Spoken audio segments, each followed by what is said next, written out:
Ok, então conhecendo o nome das ramificações, parece um pouco complicado, mas com a prática vocês vão entender. Nem sempre um composto a gente vai ver todas aquelas nome daquelas ramificações, mas é imprescindível que vocês compreendam e entendam o que é aquilo ali para quando cair numa questão de Enem, que é bem provável que caia, ou de algum vestibular com um grau de dificuldade maior. Por exemplo, o S segunda fase, certo? Então, terceira, depois de saber o que é a cadeia principal, saber o nome das ramificações, agora a gente vai para a localização dela, certo? Então, localizar ela, como ela está ligada à cadeia principal, eu preciso informar os números de carbonos da cadeia principal. E aí segue aquelas regras, né? A cadeia principal, o grupo funcional, enfim. E aí a gente vai numerar a partir da extremidade mais próxima da característica mais importante, que aí vem grupo funcional, insaturação e ramificação. O que isso significa? Que o grupo funcional ele vai ser maior na sua prioridade em qualquer situação. Depois vai ser a insaturação, depois vai ser a ramificação. Ou seja, eu vou numerar a minha cadeia carbônica para que o meu grupo funcional receba sempre o menor número.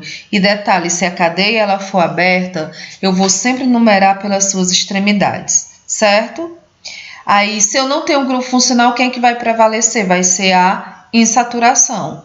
E se eu não tiver insaturação, vai ser a quantidade de ramificações. Se eu tiver os 3 ou só 2, eu sempre vou seguir essa ordem. O grupo funcional tem maior importância que a insaturação e a insaturação tem maior importância que a ramificação. Logo, os carbonos que apresentam essas propriedades, eles devem receber o menor número. Mas você não vai começar a numerar por ele, a não ser que ele esteja na extremidade. Você sempre vai numerar pelas extremidades. Um exemplo aqui, ó. Aqui já está todo numerado. Por que aqui eu numerei da minha direita para a esquerda? Por que eu não numerei ao contrário? Porque na regra ela dá prioridade, o grupo funcional vem primeiro do que a ramificação. Tá aqui a ramificação, cadeia principal, eu considerei aqui a linear, né? E precisa ter o grupo funcional. Então, vai ficar 1, 2, 3, 4, 5. Você nunca pode fazer assim, ó, 1, 2, 3, 4, 5, 6, descer aqui para ramificação. Não, ramificação não recebe numeração. Quem recebe numeração é o carbono na qual ela está ligado, certo? Então, se eu numerasse ao contrário, da minha esquerda para a direita, o carbono aqui que tem o grupo funcional ia ficar com o número 4 e a ramificação ia ficar com o número 2, né? Ia ser invertido. Só que o grupo funcional tem prioridade sobre a ramificação, certo? Ainda não vamos dar nomes a eles. Aí nessa situação aqui, ó, até coloquei vermelhinho e azul. Qual é o que está certo nessa situação? Embora o correto é o azul tá certo e o vermelho tá errado, né? Mas aqui não importa, o intuito não é esse. Eu tenho uma ramificação aqui, ó, que no caso é o etil, e bem aqui eu tenho o quê? Uma insaturação, certo? Então, o correto é você numerar da esquerda para a direita, ou seja, os números vermelhos. Porque se eu numerar da direita para a esquerda, o carbono que está fazendo a ligação dupla, e ele é prioridade sobre a ramificação, vai ficar com o número 6. E se eu numero da esquerda para a direita, ele está ficando com que número? Com 4. E a regra é que esses carbonos, 4 não, perdão, com 3, ó. E a regra é que esses carbonos que têm a insaturação recebam sempre o menor número, certo? Então, aqui a ramificação, se fosse no azulzinho, ficaria com 3 e a insaturação ficaria no 6. E aí, quando eu faço ao contrário, né, a insaturação está no 3 e a ramificação está no 7. Então, são os maiores números e a prioridade é a insaturação, certo? Então, o correto é da esquerda para a direita, você numerar. Então, aqui só mostrando ramificação, grupo funcional tem prioridade, ramificação certo? E aqui eu tenho uma insaturação.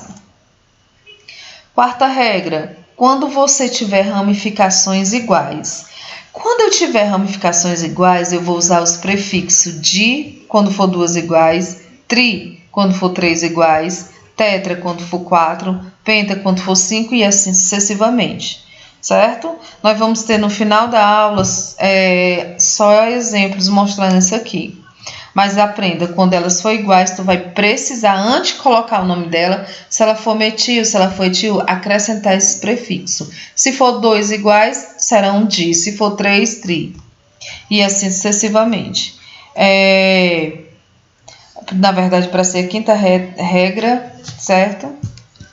Que no caso é... Deixa eu colocar aqui, quinta... Então, aqui eu vou colocar sexta e sétima. Pronto. Perdão, sempre tem um errinho, mas enfim.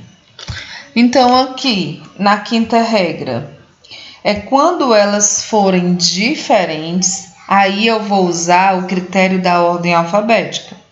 Por exemplo, o etil, a palavra vem primeiro do que o metil, que começa com M. Então, eu vou citar primeiro o etil. Por mais que o metil esteja numerado, sei lá, com 2 e o etil com 10. Mas como vem antes do M na ordem alfabética, eu vou citar primeiro o e depois o M. Só que os prefixos di, tri, tetra, penta, eles não são colocados em ordem alfabética, eles não seguem essa regra. Só o que segue é o nome mesmo do radical. Os prefixos do radical, não. Certo? Se preocupe que nós temos um exemplo sobre isso. Sexta e sétima regra, os números são separados do nome por hífen, já tinha falado isso para vocês lá na outra aula, e os números são separados por vírgula, os números entre eles também são separados por vírgula, indica a ordem crescente das ramificações, certo? Só uma revisão geral. Primeiro você vai determinar a cadeia principal, depois se numera os carbonos da cadeia principal seguindo aquela regra, grupo funcional em saturação e ramificação. Depois você vai identificar a ramificação. Aí eu vou ter aqui uma espécie de um macetezinho, para tu dar o nome da cadeia completa, né? Vai ser primeiro a ramificação, e a ramificação é o quê? Prefixo mais il, aquela tabelinha. E aqui, é a cadeia principal, que tu vai usar prefixo, infixo e o sufixo, certo? Prefixo é a quantidade de carbono, infixo o tipo de ligação e o sufixo o grupo funcional.